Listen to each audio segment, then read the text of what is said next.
ভারতীয় হাই কমিশনারকে এই খুনি হাসিনাকে আশ্রয় দেওয়ার জন্য শুধু ধমক না লাঠি দিয়ে দেশ থেকে বের করে দেওয়া উচিত ছিল। আজকে শুনছি বাংলাদেশ হাই কমিশনকে নাকি ভারত ঢাকায় ধমক দিছে, যে কেন আমরা ওই কথা বলছি, ধমক দিছে নাকি?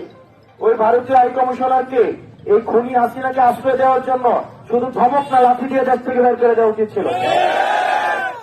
আপনি আমার দেশের সন্ত্রাসকে আপনি পেলে পুষে বড় করবেন, তাদেরকে ট্রেনিং দিবেন, তাদেরকে অর্থ দিবেন। অন্তত 30,000 আওয়ামী লীগ কর্মী আছে পাসপোর্ট এবং ভিসা ছাড়া ভারত আশ্রয় দিয়ে রাখছে, রাখে নাই? তো আপনি আমার দেশের সন্ত্রাস আপনি পাবেন, বাংলাদেশকে আপনি ডিস্টেবিলাইজ করবেন, আর আমি আপনার সাথে বন্ধুত্বপূর্ণ সম্পর্ক রাখবো, এত টাকা পড়ে নাই। আপনার সাথে আমার ব্যবসায়িক সম্পর্ক। Next level, well done, side by side, fridge.